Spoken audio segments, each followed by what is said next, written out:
Ladies and gentlemen, I'm the diligent, vigilant, meticulous, sagacious, conscientious, analytical, methodical individual, the Chiseled Adonis, and welcome back to Hold My Nugget Studios once again for your 2025 NFL Week 4 Monday Night Football doubleheader game highlight commentary. Am I losing my voice? Yes. Does it matter? Absolutely not. Field goals would get the scoring started in both games. 47-yard attempt for Miami, booted through the upright. Meanwhile, 26-yard attempt for Cincinnati, booted through the uprights. Both teams take a 3-0 lead. Opening drive for New York, handoff to Braylon Allen. He's going to pick up the first down and take it inside Miami territory. Third down for Denver, handoff to the rookie. Man's pressing the triangle button for no reason. You're not about to jump over them defenders. Get off the field. Justin Fields back in the starting lineup after an injury in week 2. Going to utilize his legs, picks up a first down for the Jets. I can't say the same thing for Jake Browning because on 3rd and 2, he threw the football to his teammates on the sideline. T. Higgins is on the field, stupid. The Bengals would be forced to punt. Bo Nix back on the field, dump off to Cortland Sutton, first down across the 50. Some people go down to Miami for the key lime pie. Look like Braylon Allen went there for the butterfingers. Fumble on the play, denied at the doorstep. Miami takes the football away. Meanwhile, in South Park, play action fake. Bo Nix rolling right, dump off, got his man first down inside the 25-yard line. Couple plays later, Bo Nix dials up voicemail, calls his own number. There's marijuana in the end zone. As a representative of Colorado, he's got to go get it.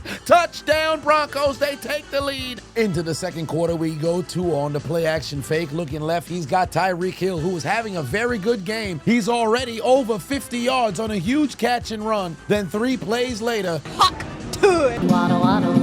Then he waddled away. Waddle, waddle, waddle. 3rd and 20, and the Cincinnati offensive struggles continue. Jamar Chase got nowhere to go. He's going to run straight out of bounds. They're going to have to punt again. On the following drive, Cortland Sutton would personally make that Cincinnati defense his bitch. Makes a defender touch earth twice to take it inside Bengal territory. And then 3 plays later, he would do it again. Man's out there as slippery as El Chapo. The Bengals cornerbacks can't seem to tackle him. Another first down. 4th and goal for Huck.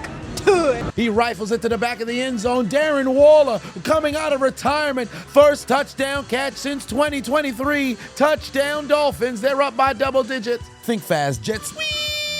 Marvin Mims takes the football down to the end zone. Touchdown. Denver makes it a 2-possession lead. Hey, Bengals fans, that's 14 unanswered points. I wonder how your offense is going to respond. Well, just as I thought. Trash. Somebody needs to go find a Sinzu bean for Joe Burrow because the turf toe is going to have him out until at least December. At this rate, he might as well not even come back this season. Denver marching down the field with absolute ease. Bo Nix over the middle, got his man. That's a first down across the 25 again. Next Jets possession, 4th and 5 for Justin Fields. It's now or never. You got to make a play, but not for the other team. Fumbleitis is running rampant for New York. 2nd turnover today for the Jets. Too bad for the Dolphins. They do absolutely nothing with the football, so they'd punt the ball back to New York after a failed drive. The Broncos looking to make it unanswered, but Bo Nix to the end zone's got a man, but he plays for the other team. Spectacular interception by Cincinnati. Surely the Bengals are going to take advantage, right? I guess not. Cincy's offensive line needs to be brought in for questioning, bro. Are they even trying to protect the quarterback? So with 30 seconds left to go in the half, Bo Nix would rifle it down the field, got his man. Mims takes it inside field goal range. 3rd and 7 for the Jets, still looking for their first points on the day.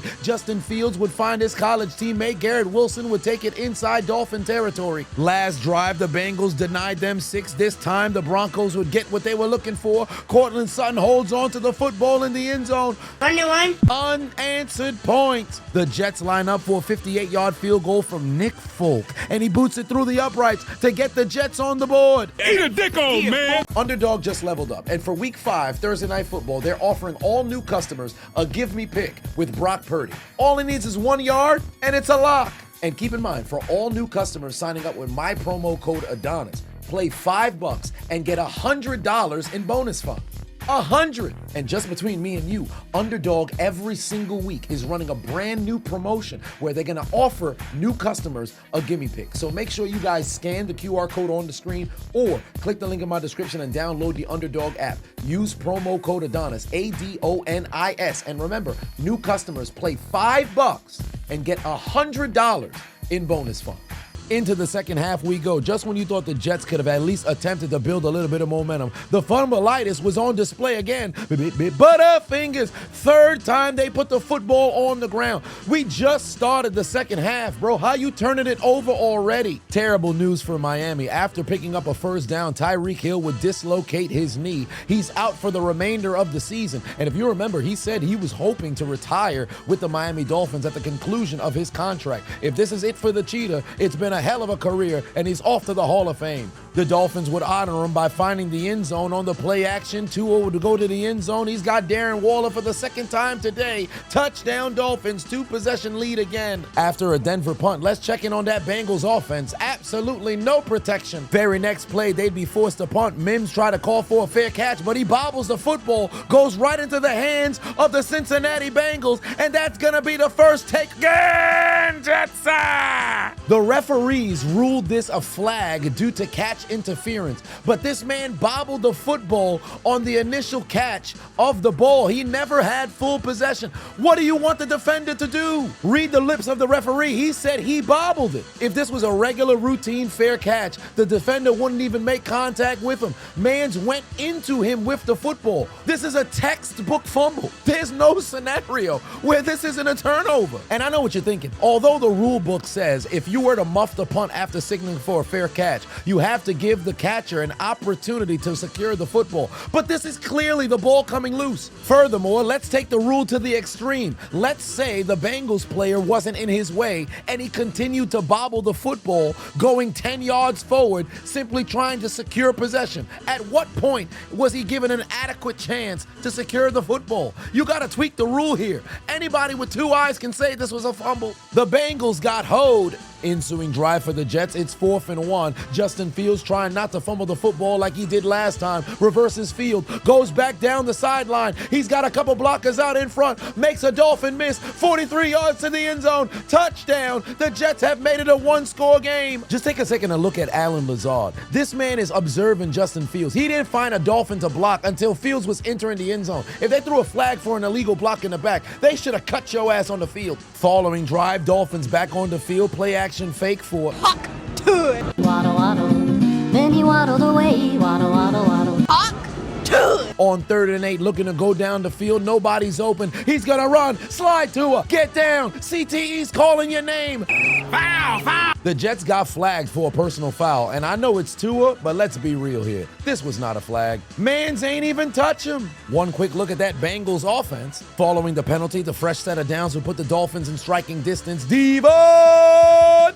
Get the touchdowns. H-Hand with the score. 2-possession lead again. At this point, Jake Browning might need some Browning sauce because his ribs are going to be as tender as a Jamaican oxtail with the way the offensive line is protected. Mans look like he should have been a backup quarterback in NFL Europe. Nick Benito should have sent him to the ICU on that rush. They're going to punt again. After both teams exchange punts, Justin Fields takes the field once more, going to his Ohio State teammate. He's got Garrett Wilson inside Dolphin territory. Then on the very next play, the passing attack would strike again. They're inside the 20. The Broncos are up by 18. They really don't need to do anything on offense, but at least the Bengals are cooking, right? 50-yard field goal for Nick Folk to make this an 11-point game through the uprights, and it's good. Finally, the Cincinnati offensive line is protecting.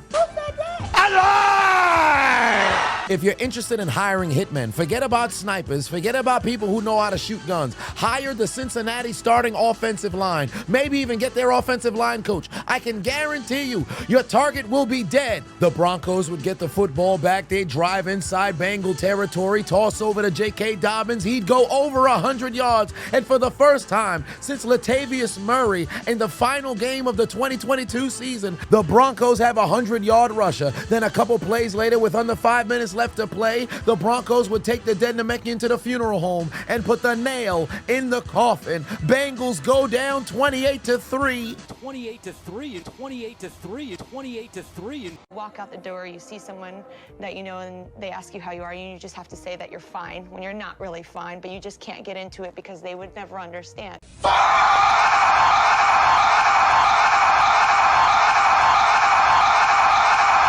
With the Broncos victorious, the Dolphins looking to put this game on ice. They're still marching down the field, now inside the 20. They take a 36-yard field goal to make this a 14-point game once more, and the Dolphins officially have 27. The Jets have 185 seconds to try to tie this game. 2nd and 2 for Justin Fields. He's going to use his legs, picks up the first down, goes inside Dolphin territory. 2 plays later, remember the Jets only have 1 timeout. He's got his man. First down again. They got to move with a sense of urgency. Past the 2-minute warning. Justin Fields looking to the end zone. He's got his old college teammate Garrett Wilson participating in the 10 toes down challenge. Touchdown Jets. Aaron Glenn says let's go for 2. Justin Fields gives them 2 for their mistakes. But did this help them come back and win though? Absolutely not. Darren Waller secures the onside kick and take the L out of Lover. This game is over, brother. The Dolphins pick up their first victory of the season. And guess who just dropped down to 0-4?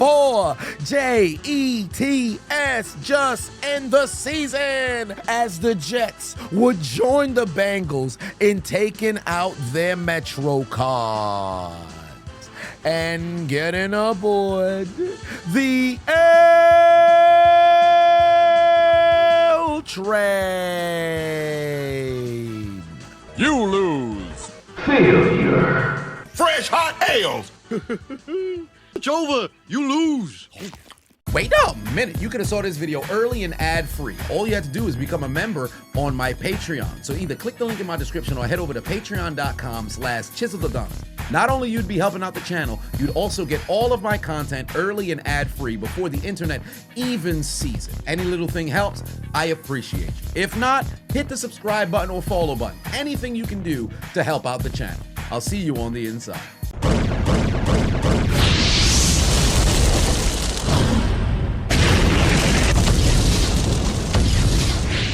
Hey, I appreciate you watching the entire video. Make sure to hit the subscribe button and the like button on the way out if you haven't already. And on top of that, hit that notification bell as well. For whatever reason, YouTube's only showing my videos to 20% of my subscribers. So if you have already turned on the notification bell, turn it off, turn it back on. If you never turn it on, turn it on.